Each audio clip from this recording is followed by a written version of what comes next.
Hello, everyone. My name is Matt Arant from Arant Academic Planning.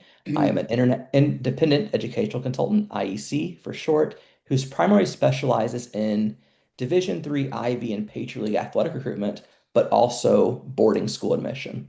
So the reason we're here tonight is another installment of a boarding school admission topics webinar series I facilitated with leaders from schools all across the country. And tonight's topic is about visiting campus as well as the interview. So I'm joined by three admission representatives from three different schools. And before we kind of dive into that conversation, I let them introduce themselves and kind of give a glimpse on their respective school. I can start. Hi, everyone. Thanks so much for joining. My name is Yoselin Gonzalez. I'm the Director of Enrollment Management at the Athenian School in Danville, California. We are about 50 minutes east of San Francisco. We're located at the foothills of Mount Diablo, which is a beautiful state park.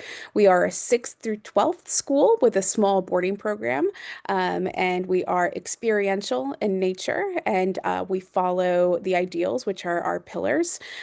I am a boarding school graduate, along with being in the enrollment world. I also am an advisor rather to 10 ninth graders.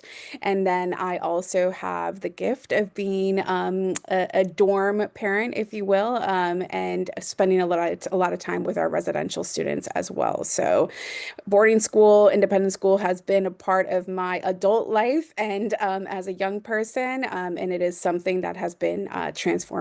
So excited to be here tonight. Thank you. Awesome. I can go next. Hi, my name's Sarah Ugaldi. I am from Westminster School. It is in Simsbury, Connecticut, which is about half an hour outside of Hartford, and the closest airport is Bradley International, which is about 20 minutes away. Westminster is kind of a medium-sized school. We're 425 students. 75% of our student body lives on campus. The other 25% are more local. Basically, Simsbury is a really cute town in Connecticut. We are in walking distance, so our students are able to walk downtown to the Starbucks or restaurants, things like that. I am also a boarding school graduate. I went to Westminster. An alum, and so this is my fourth year working back at Westminster. Along with admissions, I am the girls varsity ice hockey coach, so season's starting very soon. But yeah. Thank you. Awesome. I guess I'm up. My name is Matty Doncourt, and I currently serve as the Director of Admissions at Phillips Exeter Academy. We are one of the larger boarding schools. We have just about 1,100 students on campus, 80% of whom live on campus, and they're coming really from all over the world and country. I think it's 46 different states as well, or countries, as well as 48 different states. And our third biggest state is California. And so I say that because we're not a school where our kids are sort of coming from right in our backyard and go home on the weekends. We're a school that truly does have a lot going on the weekends. One of the things I think that's unique about Exeter is going to be our Harkness pedagogy, where all of our students sit at a table together, engage in discussion, and our average class size, even though we are a larger school, is just about 13, is going to be 12 students. In addition to my work in the admission office, I also serve as a dorm adult, as an advisor to, I think I have 7 students at the moment. And then and we do dorm-based advising here at Exeter. So they're all in the dorm that I do duty in. And then I also serve as an affinity advisor for our Black and Latinx female identifying students on campus. Also an alum of a junior boarding school, actually. So I didn't do high school, but I did junior boarding school. I have 2 daughters who are currently in boarding school, so a mom in that way. And so this is definitely a place, our communities that I love. Okay, thank you all. So we have a veritable variety of experience from the personal side as well as professional. So that kind of helps inform the conversation, hopefully tonight. Maybe you can think back to your own time exploring boarding schools and that when you walked on that campus for the first time, when you interviewed, kind of what went through your head and how you utilize that experience to your work as admissions professionals now. So one big caveat first from me is I came from the college side. So I know boarding schools, but mostly from the perspective of a college admissions officer reading the school profile, visiting campus. So it'd be kind of a different perspective. And when I was on the college side, we would always hammer home the importance of visiting campus, right? If you would ever go to a college night and a student would ask you, how do I start? They would always kind of lead into visiting campus either virtually or in person. So, kind of shifting gears to the boarding school side, which has a different population of students, obviously younger than those college-bound students. How does that fit in within the overall, I guess, application admissions timeline, right? So, is there a certain kind of steps that they have to follow in order to go through this process, or can you visit any time, I guess, prior to officially applying to your respective schools? Sure, I can go first since I'm off mute. So for us, we typically allow people to visit campus. Usually it's like May of their seventh grade years when we typically see students come to campus. And then our visit schedule goes all the way until usually end of January. In addition to having like official visits for families who are going through the process at the moment, we do offer campus tours so that if a family is in the area and has a younger student or is just maybe beginning the process and is not sure if they are ready to take the leap yet, we do have the opportunity for students to just do a campus tour. Now, if you want for us specifically, if you want to do an interview while you're here, we do ask you to do the part one of the application of the gateway application before you can access those appointments. So I guess maybe that I'll stop there for us. Thank you. Yeah, so we are very similar in terms of like our timeline of seventh graders being interested in kind of their late spring.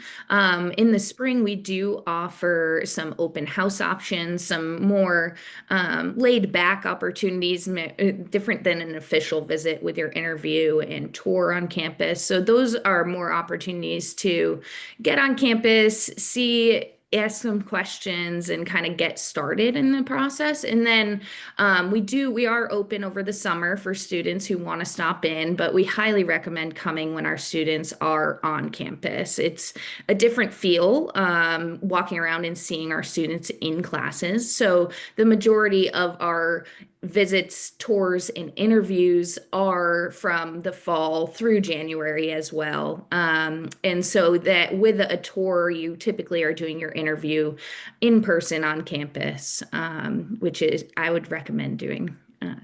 Yeah.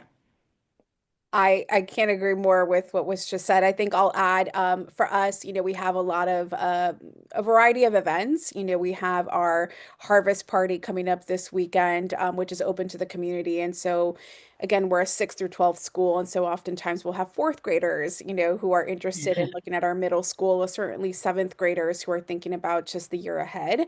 And recognizing that entering, the process with our schools can be overwhelming, right? And so figuring out what's the right balance. Is it coming to a summer tour just to, get an initial sense of what the community is like, recognizing that for many of us, a campus visit with an interview or just a campus visit is a required part of the process later on.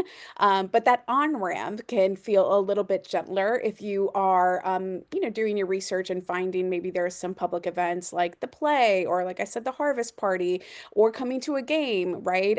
There are various ways to get introduced to our school communities. And then on the official front, once you're ready to really dig deep into the process, finding the times to come in person. And as was said, to have it be throughout the school day when it's dynamic, when you can really, I always say when I went to my boarding school, I closed my eyes, heard everything around me, and like really felt a true sense of belonging, and found that that was the place that I could see myself, for the next 4 years.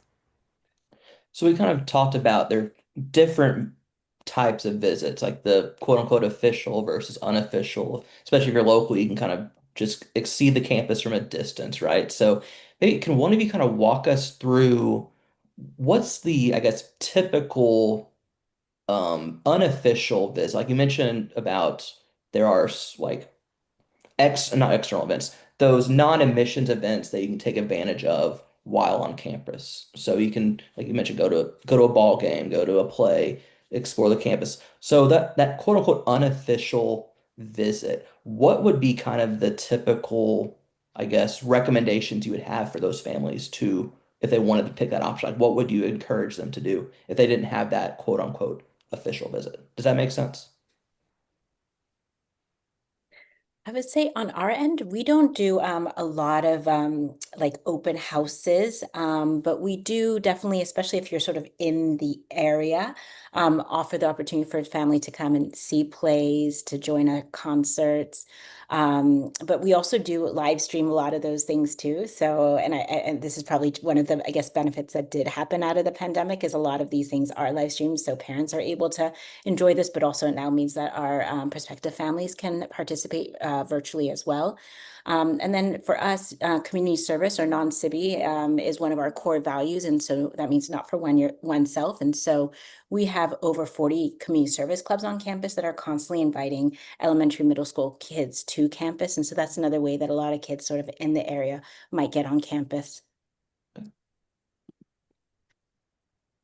Yeah, so for us, it's slightly different. We do have more open houses or events surrounding, like upcoming. We have our play, our fall play, and we have some students that'll be around for prospective families if they want to come on campus and ask some questions, learn a little bit about our arts program. We also do something surrounding more of athletics when all of our fall teams are have home games, and then some open houses. Those are just a few examples, but I feel like every school kind of has a slightly different experience. So just checking out their admissions pages, and I know for us sometimes like our Instagram and other options of just trying to see the schools that you're interested in and what they're offering.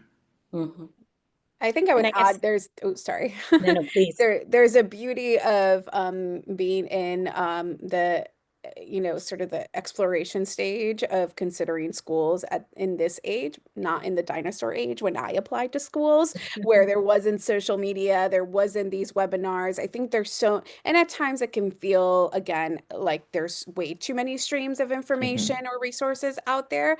And so I think taking a moment to, I always believe in a good list, especially working as a family and with your young person to think about, okay, what are we really looking for, right? Is it athletics? Is it arts? When and how are we going to get that true community feel so that we can understand if it's going to be a good match with our values, right? And does the culture of the school align with what we're looking for? Inevitably, you're never going to be able to replicate what you get in person. And I think being able to blend a lot of different ways to get to know parents and guardians, right? Especially at true boarding schools, the only way you could likely do that is either if they are in your town, right? And being able to connect there, or certainly through virtual opportunities. So yeah, I think that there's a lot of really great avenues to be able to get that experience. Okay. Yeah, I was Maddie, gonna did you want to add something to Um, that? I think I lost my previous thought, but my new thought was just when she said in your town. I think that I know Exeter, and I'm sure a lot of schools like we hit the road often. And for us, for instance, right around Thanksgiving, we actually I think hit 20 cities in like 2 days where we go. We follow essentially the kids while they're home, and while they're home, we host panels so that people in the area, whether it's in Princeton or in San Francisco, have the opportunity to hear from our students and their parents while they're home. And so there are opportunities to connect with community members often right in your city as well. Okay. We kind of touched upon a little bit about the ubiquitousness, for lack of a better term, of opportunities to engage with the campus, right? Especially with the virtual options, right? So we kind of talked a little bit about some differences between the two, but in terms of how that fits in within the application process itself, for those families that aren't easily enough, that can't get to campus easily enough, whether they're international students or they're coming clear across the country or even a couple states away in which might be a financial hardship for them to physically be on campus. How does that figure in within the application process itself for those families that can't exactly make it to campus early on in the process? I would say in terms of how we, again, here, recognizing also the Bay Area, like, just it is expensive sometimes to come out here, and just different access points. You know, for us, it's being able to make sure that families and young people understand our community, right? Again, we have a very small boarding program. We have 55 boarders, so we're more of a day school with a boarding Mhm. program. We're not rural, but we're certainly not in a hustle and bustle city, right? And I think you can really understand that again through websites, through social media, through attending event. After this, I have a virtual tea time chat where families can just jump in for 45 minutes with their mug of coffee or tea, just to talk through about what either the application process or learn more Mhm. about the community. And I would say again, post the pandemic, we understand that access needs to be at the forefront and that not everybody's going to have the time or the resources to be able to get to our communities.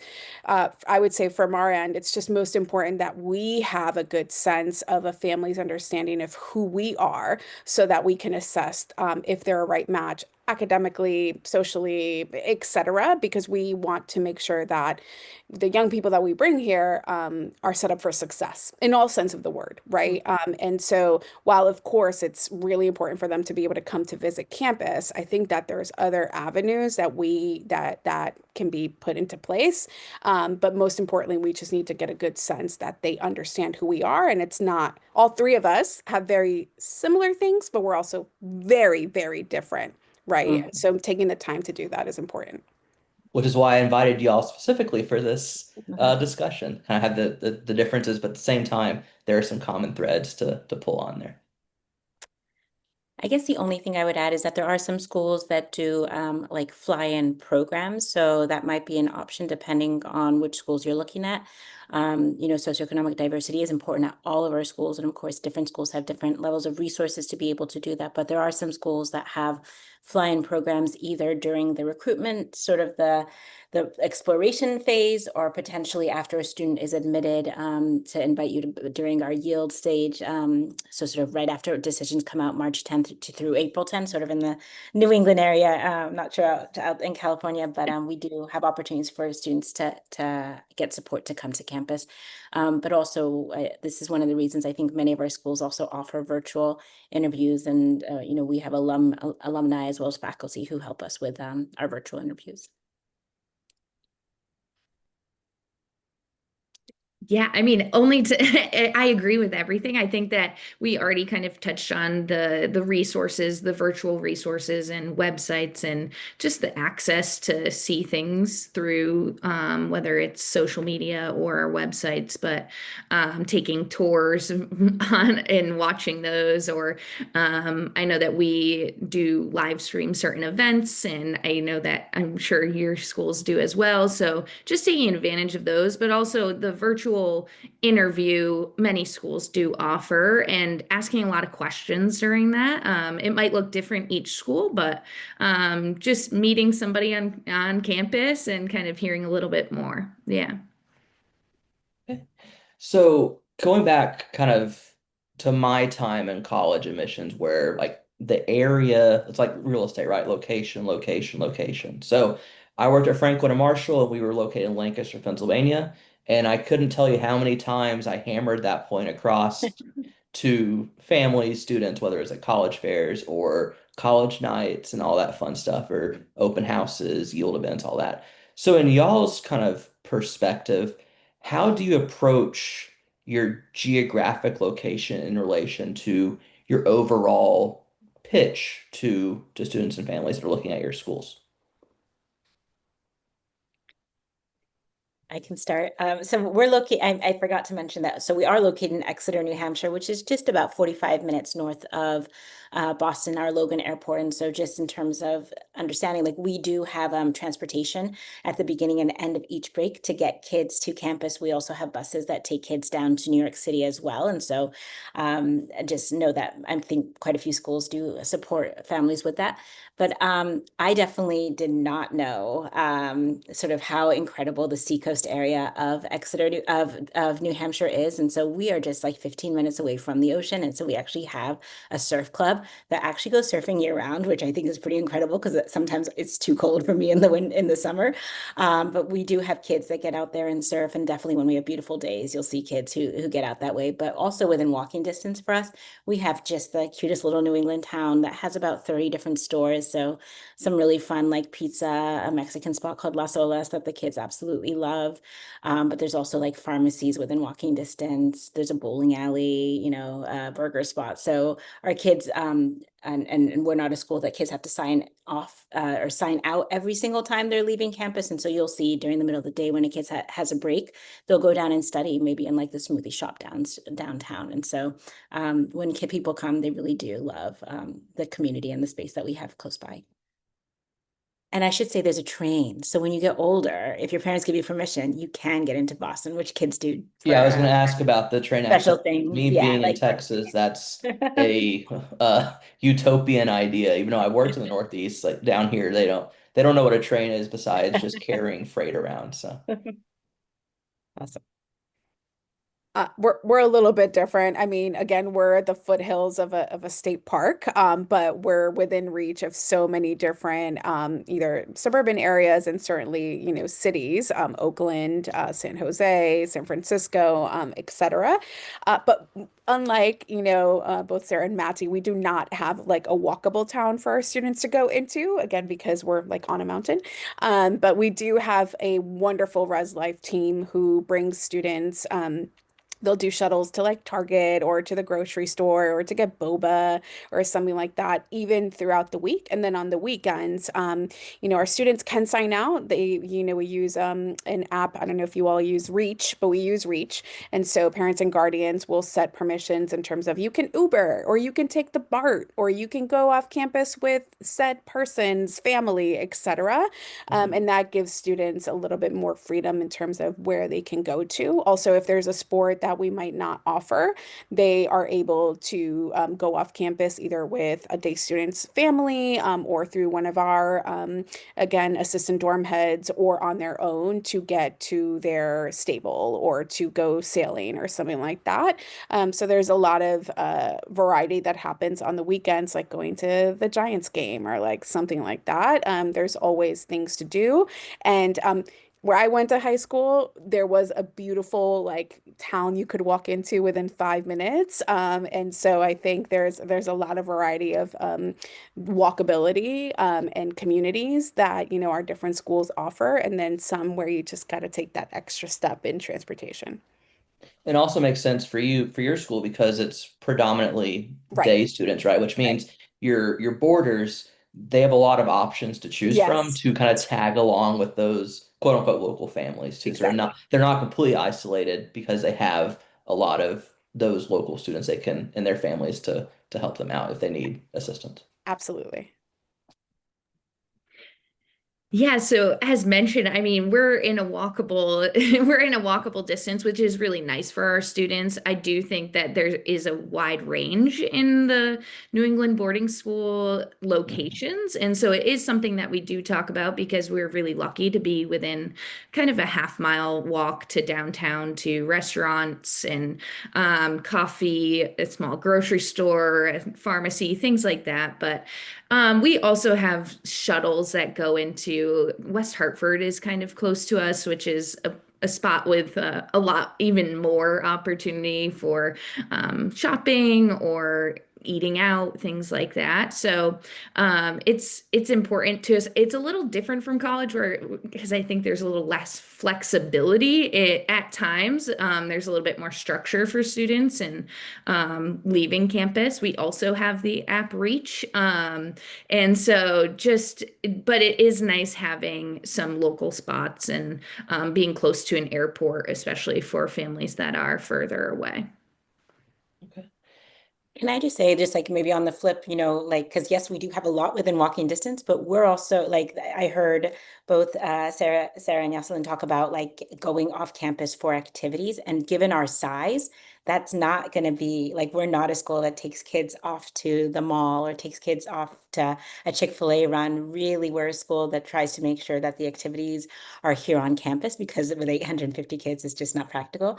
Yep. So a weekend here, there's usually like going to be a rock concert, a student run rock concert on campus, or maybe a dance program, or you're going out to like support your friends at a football game. So there's usually like a fall festival. There's a lot of stuff happening on campus, versus like going off. So I think that that's just like another thing to think about as you're thinking about the school. What do you want that experience to be like? I used to work at a school in DC where, yeah, they were like headed into DC and monuments and shows every weekend if they wanted to. So.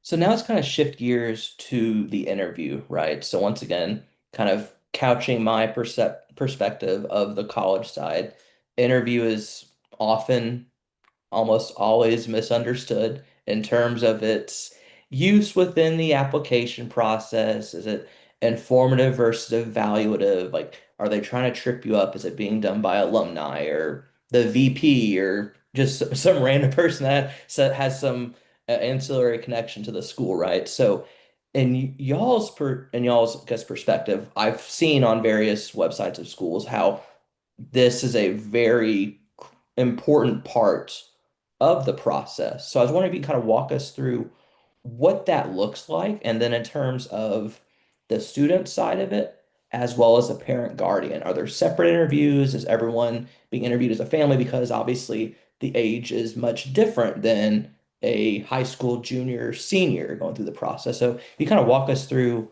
what that looks like in terms of the interview process for students and families.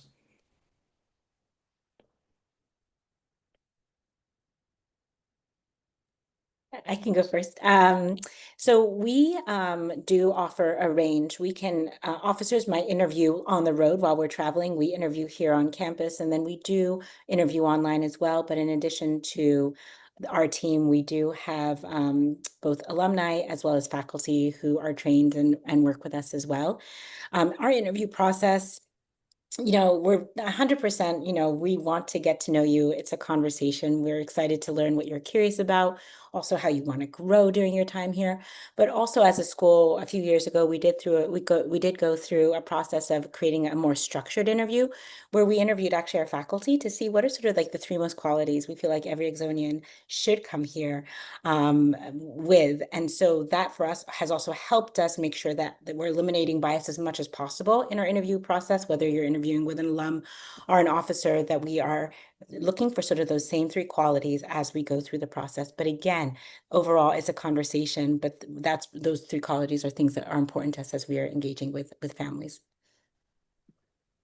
Yeah, I would just add, that I think Matt, what you're saying is when families and students hear the word interview, it's just like, oh my gosh, it's Yeah. very nerve-wracking. What If you're an animal, what animal you be and Yeah, why? And then they're right, scribbling right, notes down that right, it's right. either an adamant or denied based on one ludicrous question that's asked 6 months ago, right?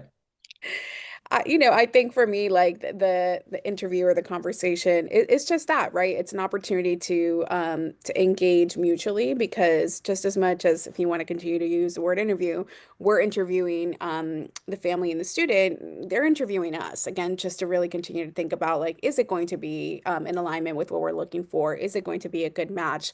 So that's why doing your research on our schools and coming to the table, whether virtually or not, with some really specific questions, not like, do you have sports? But being really thoughtful. That is also a reflection of, oh, you're prepared, you're interested, you really took time to get to know us, but you care about what is in alignment with the next step of your educational journey.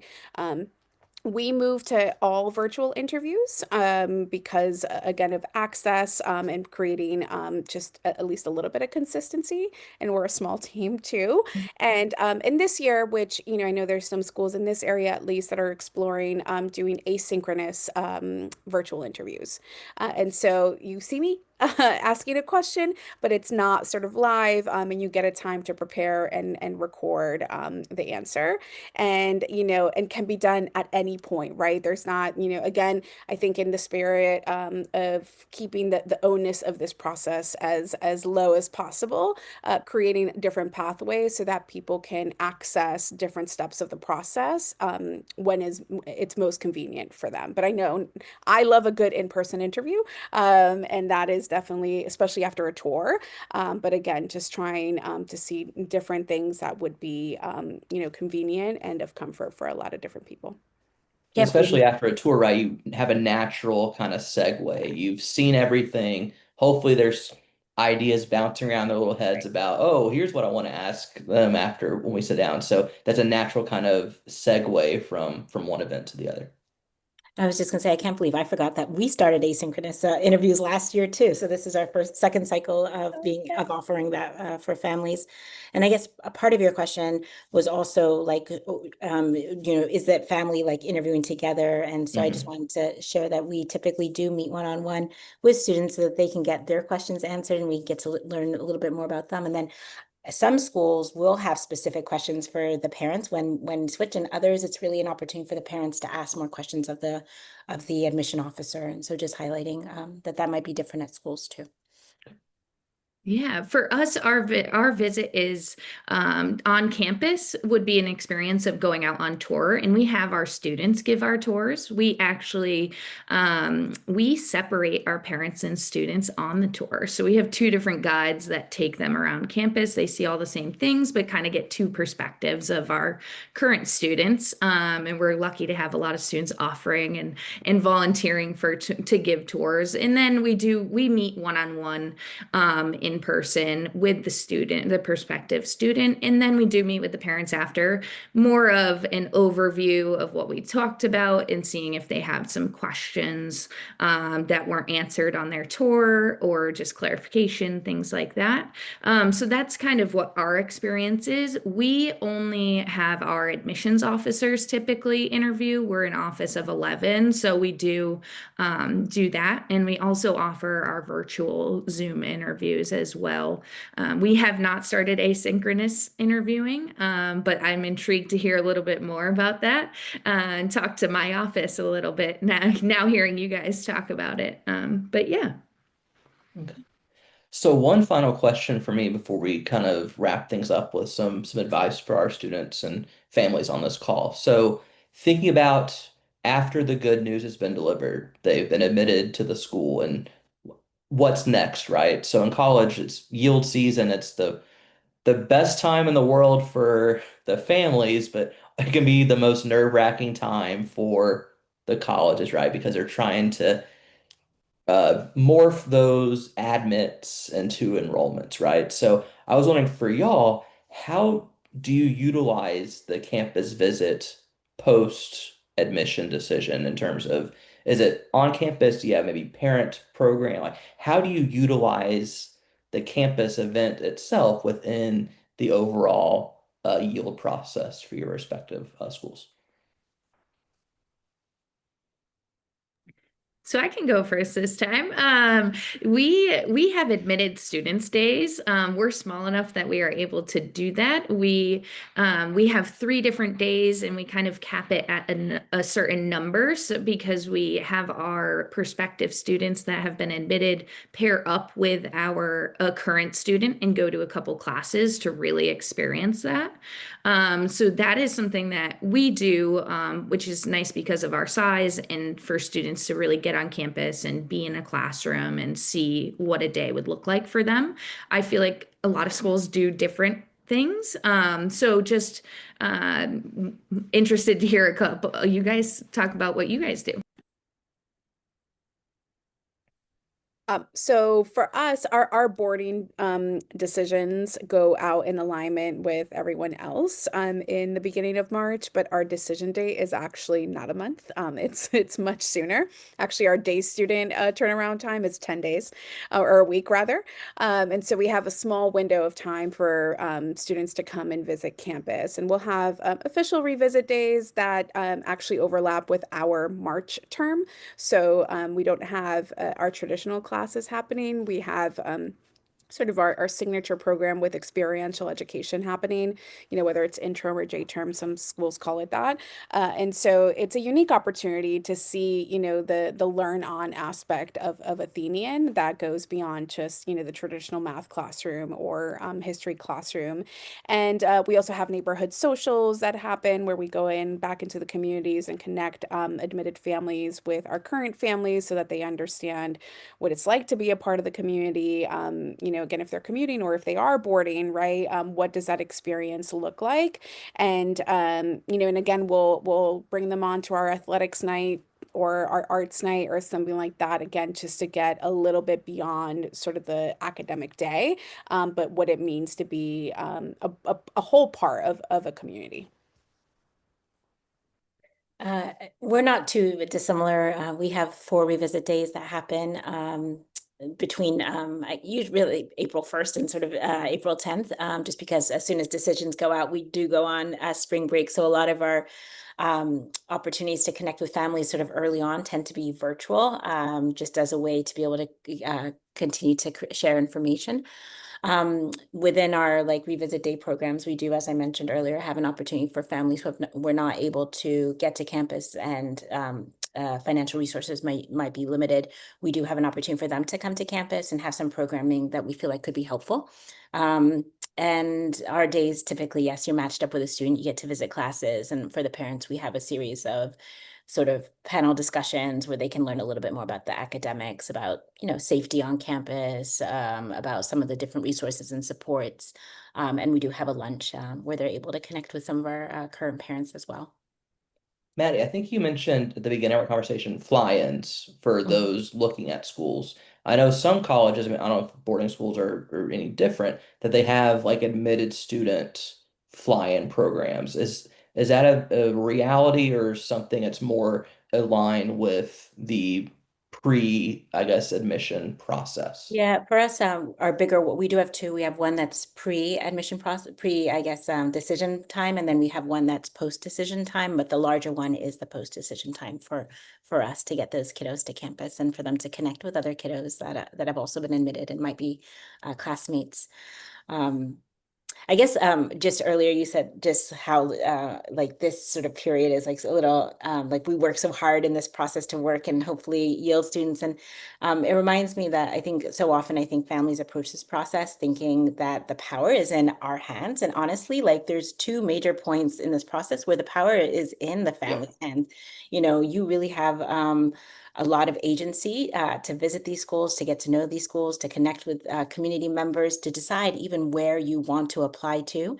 And then, of course, the final say about where you choose to enroll is in your hands. And so I hope that people really enter this process understanding the agency and power that they have to really make intentional decisions. And like there's so many incredible schools out there, but truly like having really reflective discussions about how you want to grow, what your strengths are, whether structure is something that's good for you or whether you're a kid that actually is super independent and driven. I think these are all just such super important questions. And I'm excited for families as they enter this process. I just did it with two daughters. And even though they're very different kiddos, they landed at the same place. And neither of them landed where I am. And, and I think a lot of people go, oh, they're not where you are. And I'm like, no, just because this is where I've chosen to work doesn't mean that it is the right match for them. And so I think that that's really powerful to really like know that there's a lot of great options and you will find your option as long as you're willing to not just go by name brand or by rankings, but really, really get to know the communities and the schools.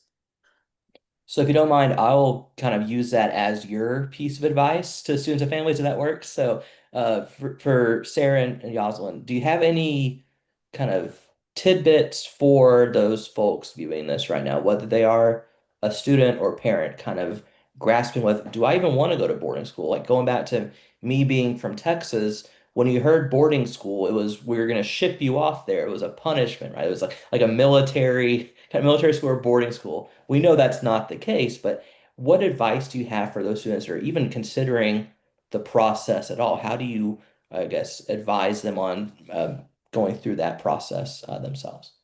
Well, I would say first, kudos for even, having the mindset of wanting to consider this as part of a journey, and I think to your point, it's not like, oh, I'm going to send my child away. Yeah.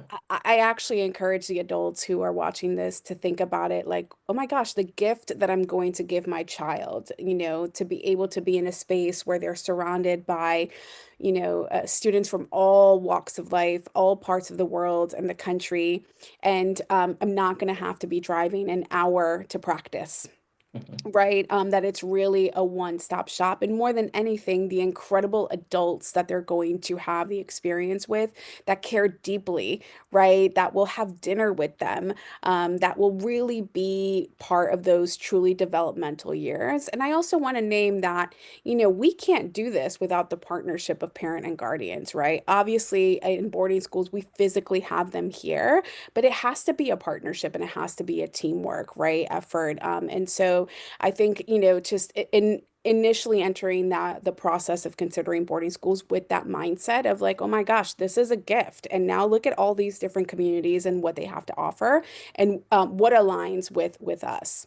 And I would say, just with Matty was saying, like, yes, in terms of agency, when you get those decisions, I think the biggest piece of advice that I can give to families once you get the decisions, please do not go radio silent.